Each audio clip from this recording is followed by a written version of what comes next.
Ya, setelah beberapa lama akhirnya saya bisa membuat video lagi. Jadi singkat cerita, saya beberapa waktu lalu dalam keadaan tidak sehat dan puji Tuhan sudah sembuh.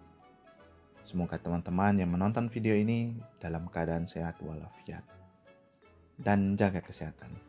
Oke, di video kali ini mari kita membahas kunci sukses yang bisa teman-teman dapat di sekolah.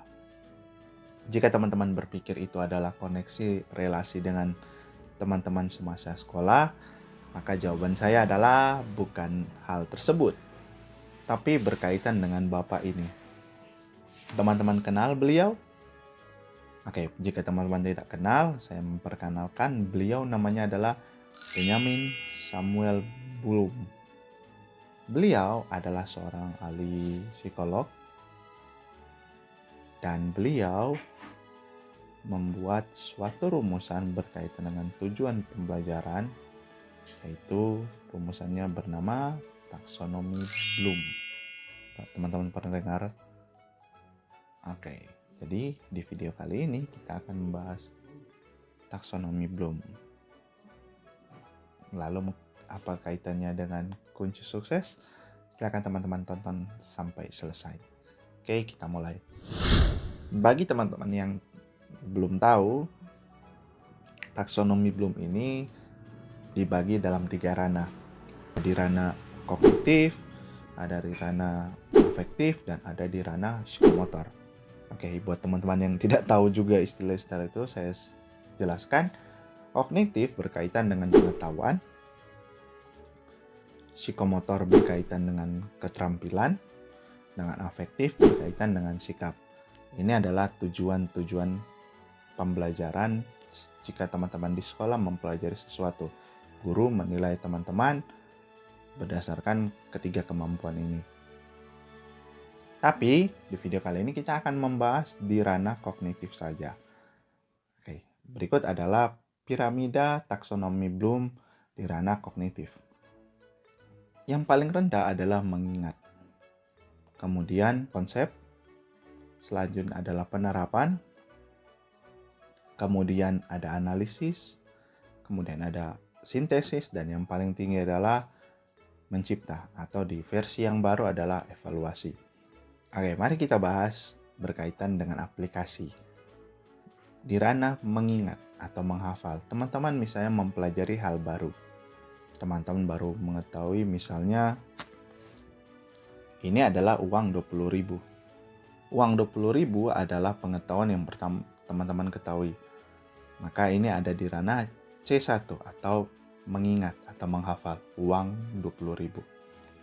Jika teman-teman naik ke level C2 atau konsep, maka teman-teman tahu bahwa dengan uang 20.000 ini teman-teman bisa membeli sesuatu.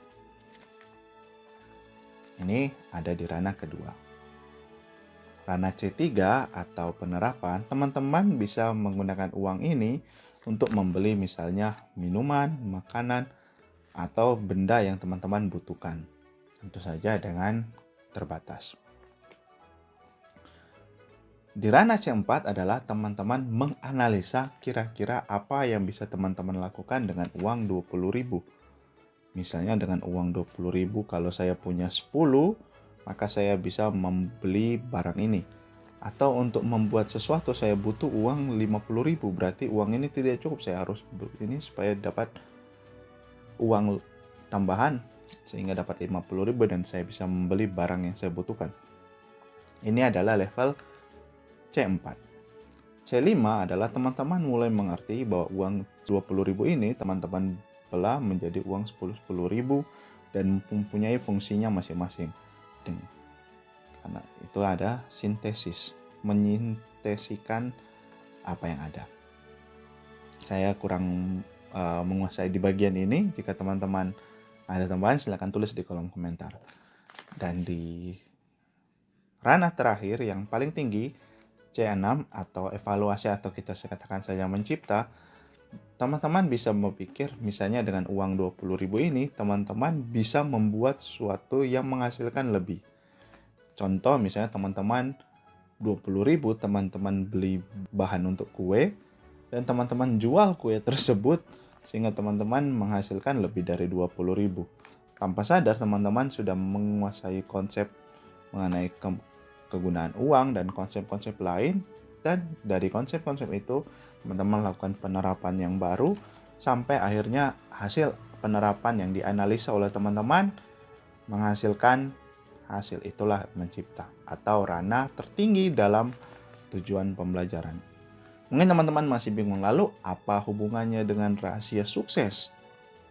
Oke, mari teman-teman perhatikan lebih dalam. Teman-teman tahu orang-orang sukses di dunia ini?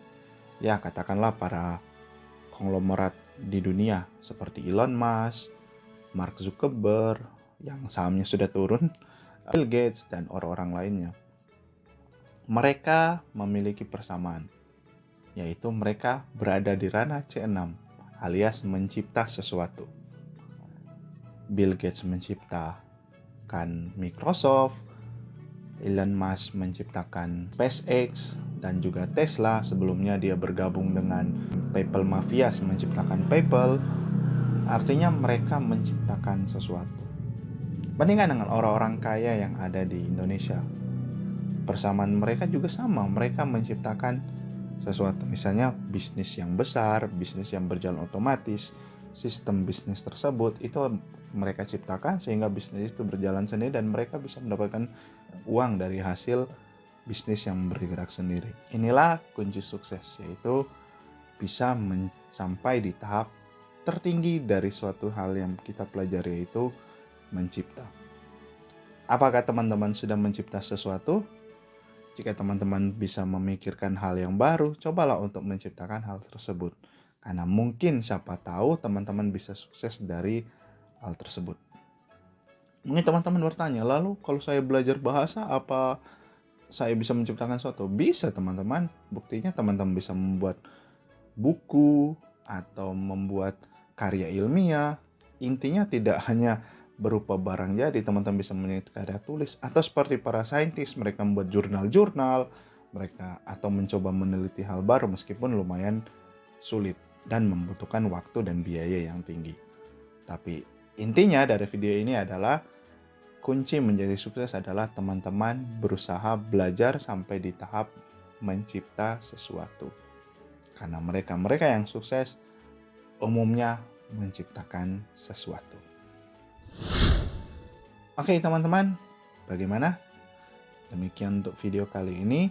Teman-teman sudah tahu rahasia suksesnya. Semoga video ini bermanfaat bagi teman-teman. Terima kasih telah menonton video ini dari awal sampai akhir. Di video selanjutnya kita akan membahas bagaimana supaya apa yang telah kita ciptakan itu dapat diterima oleh masyarakat. Rahasianya adalah marketing. Oke? Terima kasih, semoga bermanfaat. Dadah.